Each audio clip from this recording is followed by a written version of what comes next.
years ago, we went on our first cruise ever, a river cruise with 2 other couples on the Danube. We had so much fun, we all decided to go again to help celebrate the wives' 65th birthdays. After leaving Annone, where we stayed for 2 weeks, we arrived in Lyon for a river cruise with Emerald Waterways. We got on board and met up with our crewmates Sue and John, and Andrew and Liz.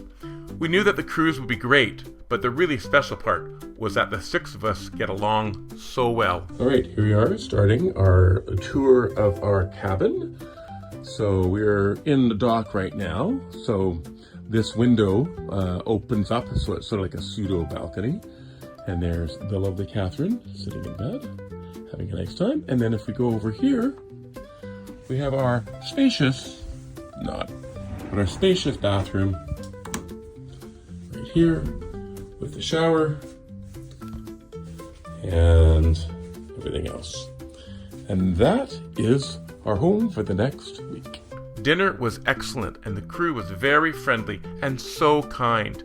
Dinner for me was a salad starter with coq au vin for the main and a cheese plate for dessert, washed down with some nice Syrah. After dinner, we headed up to the lounge and had a limoncello while we chatted. There we met Nadia, the entertainment person, who is Greek and Belarusian, but had lived in Sayulita, Mexico, a place that Catherine and I had visited in February. Small world.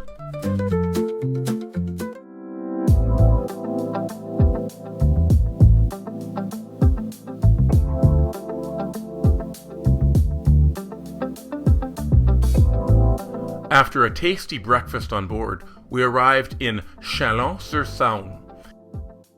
It's a lovely little town, and it was market day, so we spent a lot of the time exploring the market and seeing the cheese, sausages, vegetables, fruits, and many other things.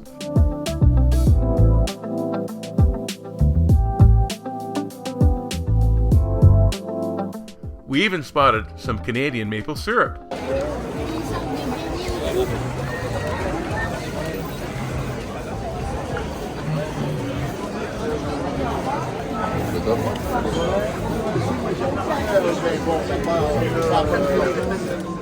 Look at the artichokes. Oh, the big ones.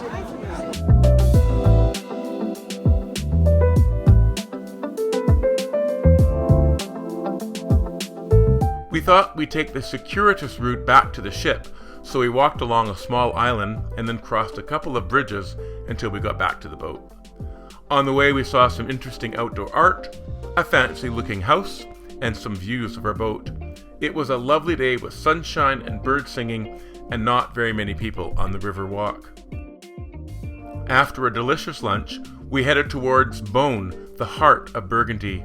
We were guided on a tour with Angelica and visited a few different places as we approached the center of town.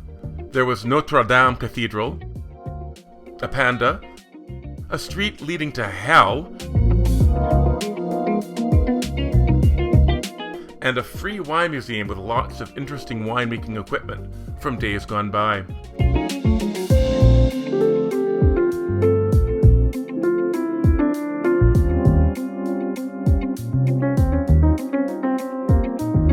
When we were in Beaune, we visited the Hôtel Dieu, or the Hospice de Beaune, or hospital. It was built in 1443 by the Chancellor of the Duke of Burgundy and his wife. It was a fascinating place to visit, as they have recreated what it looked like from probably 500 years ago. Surprisingly, it was the main hospital in Beaune until 1971. We toured some of the rooms where the patients would be,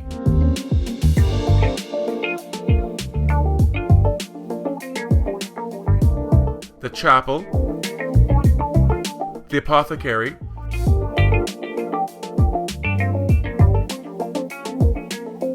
a couple of different courtyards, and other places in the hospital. On the floor were several tiles that use the word seul, which means only or by yourself in French.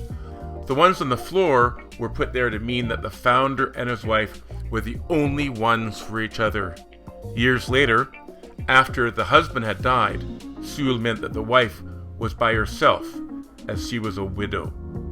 There were also some very interesting paintings.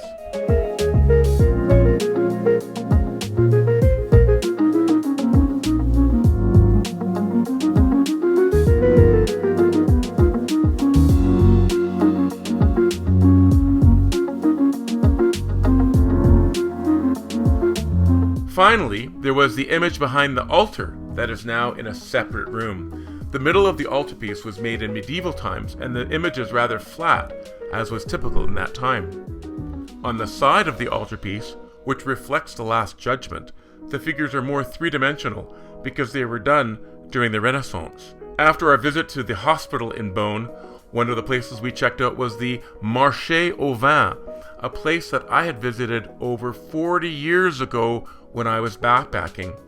Back then, they gave me a small tin cup on a chain that I put around my neck, and then they let me taste wine. On my own. I worked my way through cheaper reds, whites, and then expensive reds, drinking 1, 2, 3, or more little cups at each wine that I tried. I kept track on a rating sheet, where my writing became more and more illegible as I tasted. It was so memorable. Actually, I don't remember a lot after the wine tasting. Fast forward 40 years, and I went in and shared my story with the people that owned it now. People I talked to, though, were not nearly as excited as I was. C'est la vie. Our last stop in Beaune was a wine tasting outside a liquor store. The guy doing the tasting had worked in Toronto and at Emerald Lake in Alberta. We tried a Tokaji wine from Hungary, 2 tasty wines from Portugal, and 4 really nice wines from Italy, 3 of them made with the Schioppettino grape. We finally returned to the boat and prepared for the welcome reception, where our long-haired French capitaine introduced the crew to us.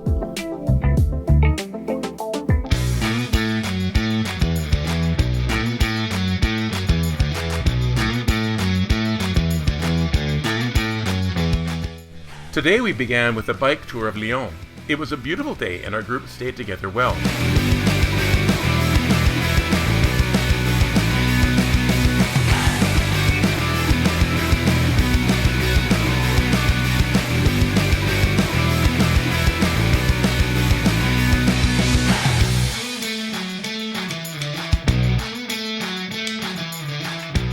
One of the highlights was the Parc de la Tête d'Or, which is in the middle of Lyon but has a lake, a G7 monument,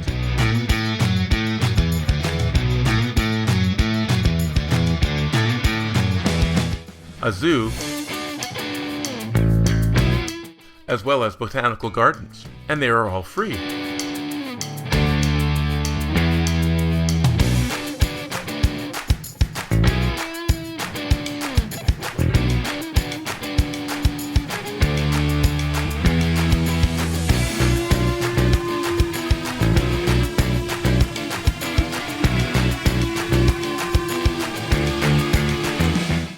We continued our ride and ended up in the old city of Lyon. Here we got off our bikes and wandered around looking at different stores, the traditional Lyon Bouchon restaurants, and also investigated a couple of traboules, which originated as a way to move silk cloth between different businesses, but were used by the resistance during World War II.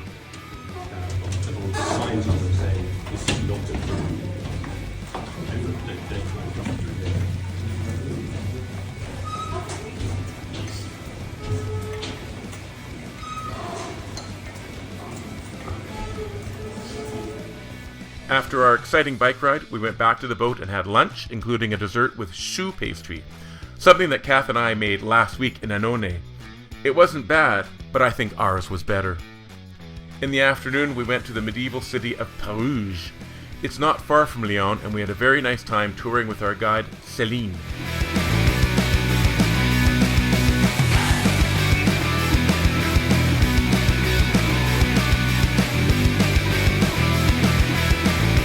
She showed us the medieval town, including the church,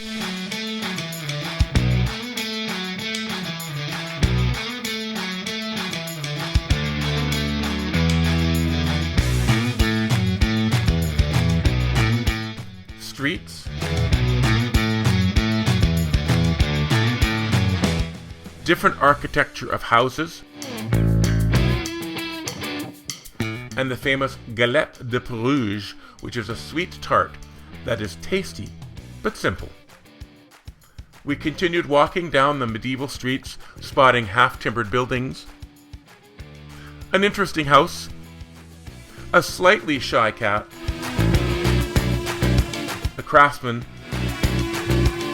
flowers,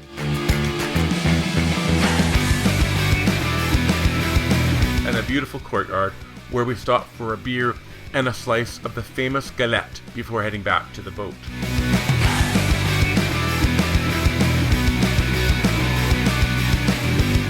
When we got back, we dined on what was so far the best dinner of the cruise. It started with some delicious escargot, then double duck that had been braised for 7 hours, and then finished with a tart that was divine.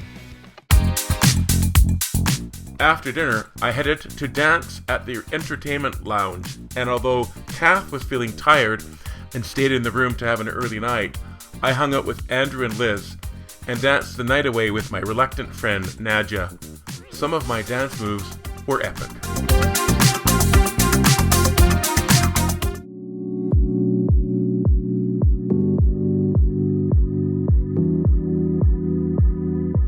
After a punishing walk through the vineyards last week, I decided to do it again. But first we had to walk through Tain-l'Hermitage. We walked across a pedestrian bridge, saw a bed and bike barge, had a great view of the vineyards, walked by a nice fountain, saw some statues, and saw a Roman sacrificial stone where they would gut an animal and the blood would run out 2 grooves. People would get under the grooves to cover themselves with blood for good luck. As the walk continued, we went up the steep path through the vineyards. Keep the tools, all the mules originally. Now they are using the shelter for the workers. Because up this hill, I mentioned the temperatures in town, It was a very steep path, but I managed not to embarrass myself. Our guide, Geraldine, was a fount of knowledge and shared a lot of information about wine as well as the area. It was a great way to spend the morning.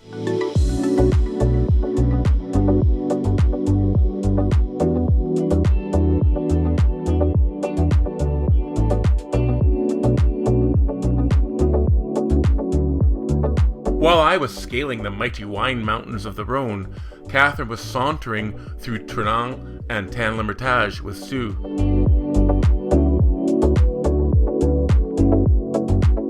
They enjoyed the many interesting buildings, architecture, sights, and of course, the Valrhona chocolate factory.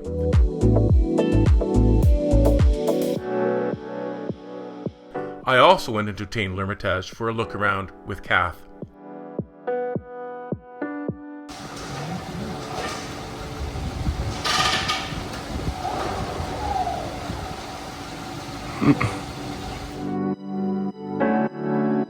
In the afternoon, we enjoyed a glass of rosé in our cabin, a gift from our friends in Annonay, a spirited game of crib, and a cheese tasting on board with 6 different cheeses.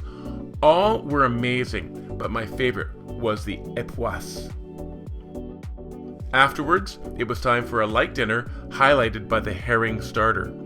As we retired to our room, Kath took a photo of this beautiful sunset from her cabin.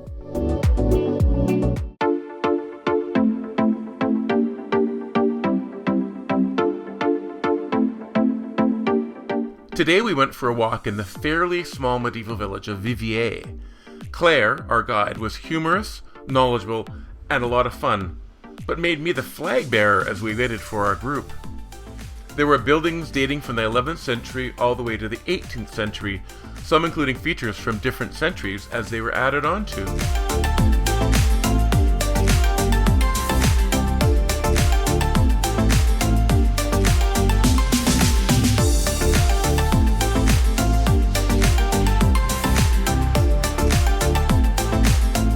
One of the best stories was about Noël Albert, who in the 16th century was a man who became very wealthy in the town.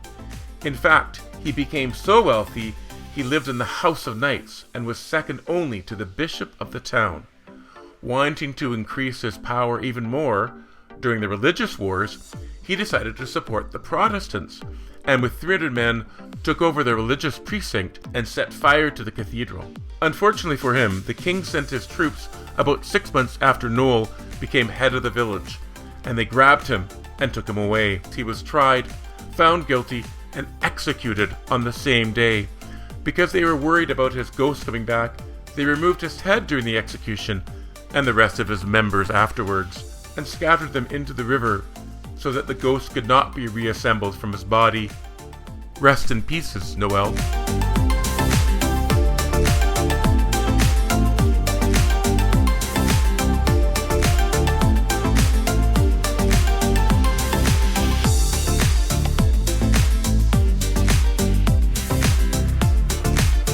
Continuing our tour, Claire took us up to the top of Vivier to the religious precinct, where we had fantastic views of the town below, as well as the valley.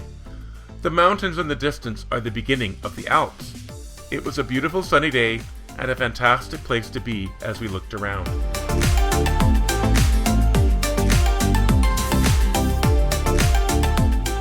In the cathedral, we saw a beautiful arched roof, a crucifix of Jesus with a skull and crossbones at the bottom, a lovely chandelier, and a painting of the Last Supper, where the 12th disciple, on the left, is almost an afterthought.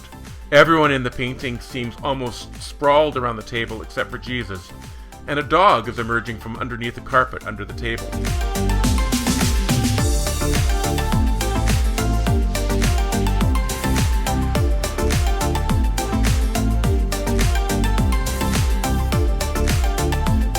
After our walk around town, Catherine and I went to a pottery store to look around, where there was the actual workshop as part of the store. Then it was a nice walk back along the plain treed street until we got back to the ship for lunch. El Capitan welcomed us back on board, and then we decided to spend our time up top reading, listening to music, chatting, and perhaps having a drink. We had a very nice dinner on board, including this delicious tart, and then played the exciting game Taskmaster. The first part was knowledge-based, and we killed the other groups, of course.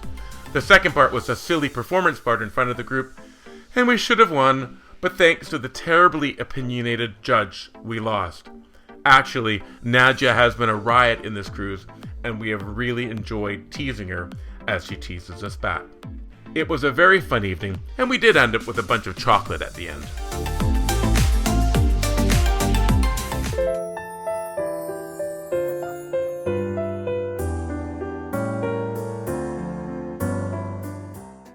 Today we arrived in Avignon.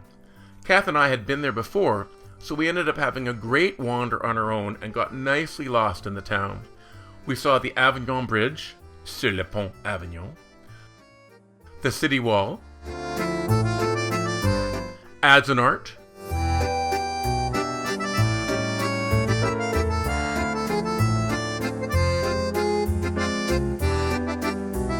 the Pope's Palace. Yes, there were some popes in France.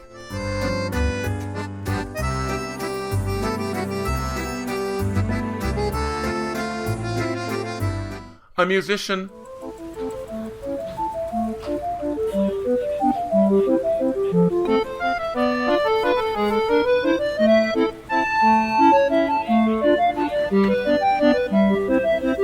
a synagogue,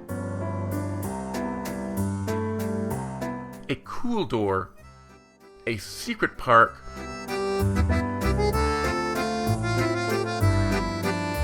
umbrellas, clocks, Japanese swords, and a large bottle of chartreuse. It was a lovely morning of wandering, and we managed to meet up with a group at the end. In the afternoon, we went on a trip to Châteauneuf-du-Pape, a place that we hadn't been to for 20 years.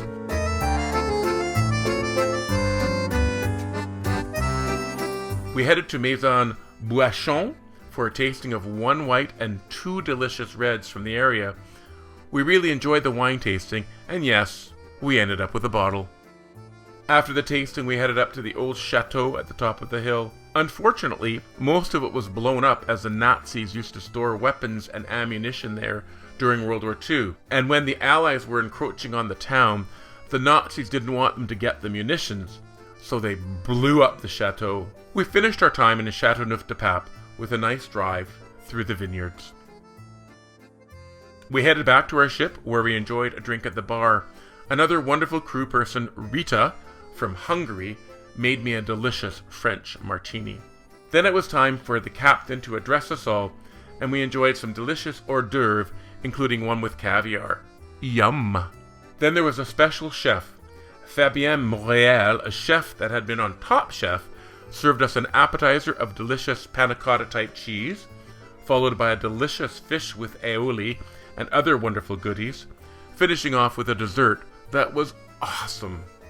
After dinner, we headed back into Avignon for a private classical concert with 3 stellar musicians. They were all extremely talented and played an excellent program for about an hour in an old church that had amazing acoustics.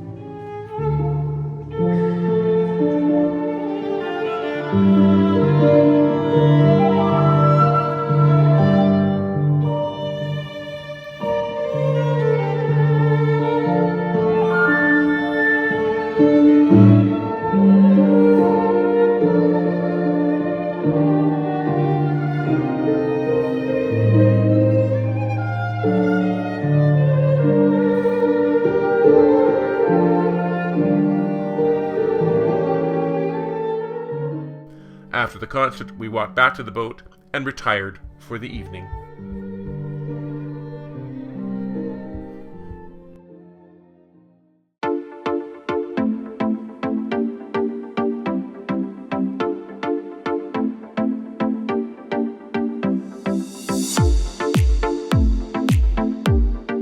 Today's stop was Arles. We went along with our guided tour as far as the Colosseum and really enjoyed the stories that our guide told us about Arles and about the Colosseum itself.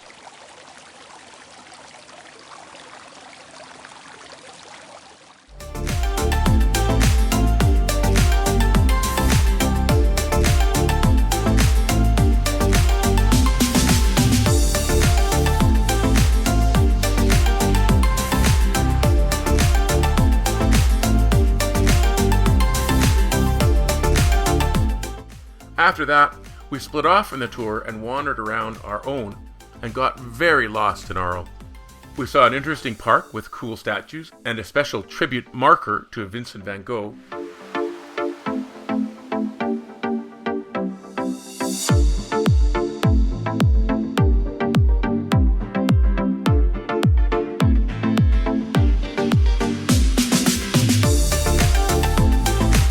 We eventually had a nice coffee at a cafe and then headed back to the boat for lunch. After lunch, we decided to hang out at the ship for our very last day. At one point, a challenging putting competition erupted, and Andrew and I played several holes, about 7, where we putted and enjoyed camaraderie while we played together. For dinner tonight, the chef held no bars and prepared a fantastic meal. I started with a lovely grilled prawn while Catherine had a shrimp salad.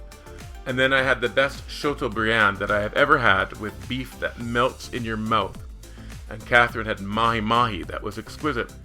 We both finished with a delicious dessert that included some wonderful chocolate. Alright, cheers. You gonna do the thing, yeah? I don't know how to do that. What's that? Here's to next time. To next time. La prochaine. Next time. À la prochaine. Afterwards, we went up to the top of the boat to have a couple last drinks and watch the sunset. It was the perfect ending to a fantastic week on the Rhône.